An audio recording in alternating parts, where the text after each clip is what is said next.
Have you ever been curious to step inside of the world of your favorite artists and designers, find out what inspires them, find out what drives them, and learn how they're using technology and all of its exciting advances in their design processes?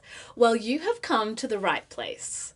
This is Great Chats, a series created in partnership with Adobe, where we're going to get to know some amazing artists and designers and find out all about their creative practices. I'm Kit, I'm a craft-based designer and Adobe Express ambassador, and I'm so excited to have you here on this journey with me, so thanks so much for watching. I'm really interested in profiling and showcasing diverse creatives from this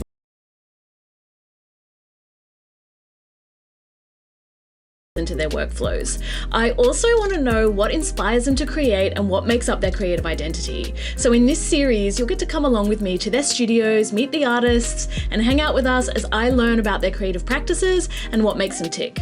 We're also going to have fun experimenting with Adobe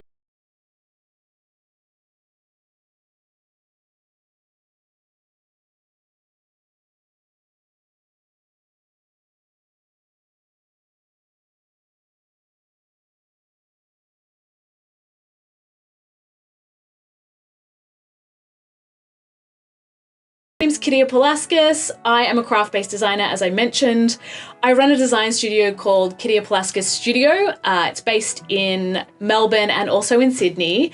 And I've been in business now for about 14 years. This is my 14th year actually coming up. I specialize in creating tactile, handmade design projects for the commercial design industry. And I create things like props, installations, digital content, illustrations, and I also run creative workshops and seminars. I do speaking, a little bit of everything really.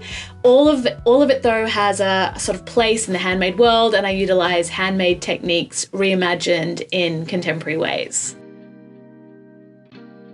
So I'm really all about integration when it comes to running my business and merging the analog and digital worlds together and using analog and digital techniques in harmony to complement each other in my design practice. In saying that, it's really important to me to celebrate handmade skills and handmade culture and really keep that culture alive, especially because things are being propelled forward so quickly in tech. I don't think that technology should be replacing analog skills, handmade skills in the design world, but I do think they can really complement each other. And if we can use technology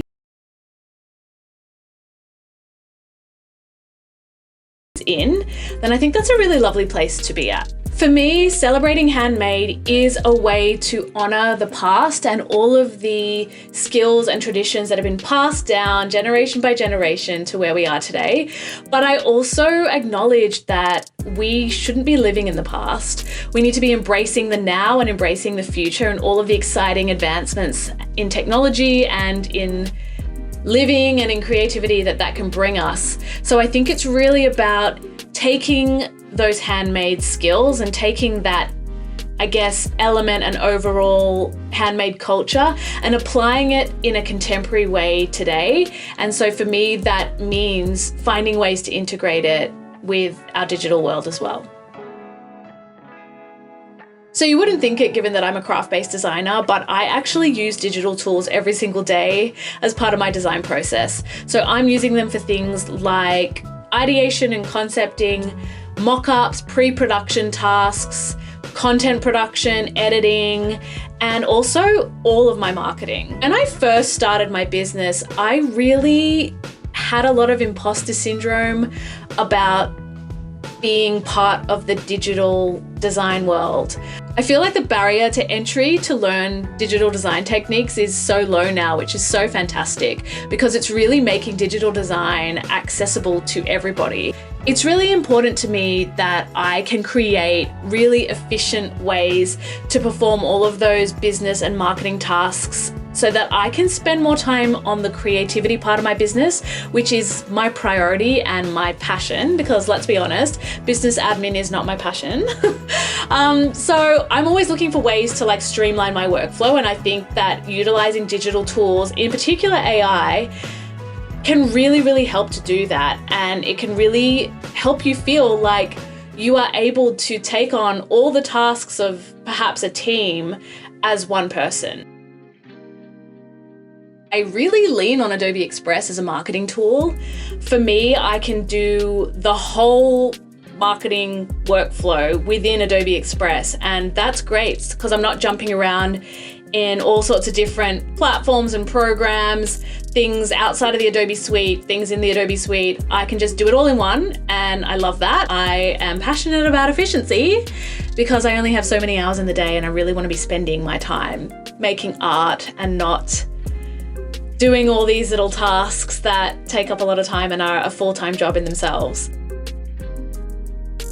So when AI first came on my radar as a design tool, I was really nervous. I worried that AI design tools would replace what I did, and that technology would move so fast that it would really leave me in the dust, being, someone that works primarily in an analog space.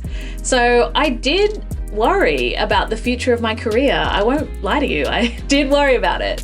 But I think, we as humans naturally, I think, are a little bit resistant to change. And so I decided to just try and lean into this new technology and experiment with it and just see if I could find ways for it to work for me. And I really did. And so now I see it as this incredible complement to what I've already got going on in my design practice. And I consider it to be just another tool in my toolbox, really.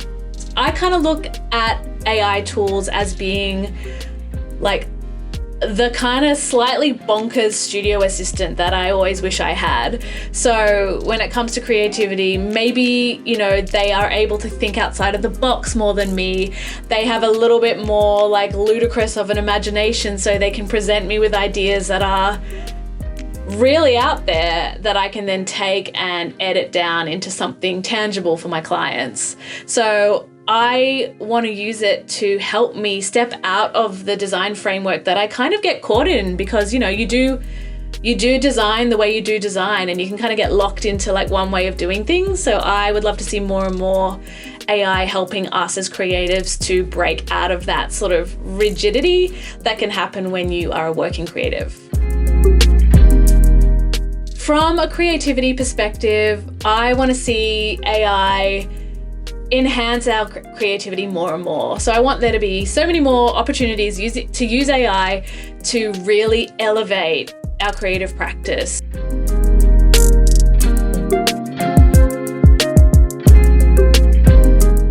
So thanks so much for visiting me in my studio today. In the next episode, I'm going to be visiting one of my favorite artists in their studio and finding out all about their creative practice and what makes them tick. If you like this video, please consider subscribing or sharing it on social media or sending it along to someone else that you think might find it inspiring and useful as well. Thanks for watching, and I will see you next time.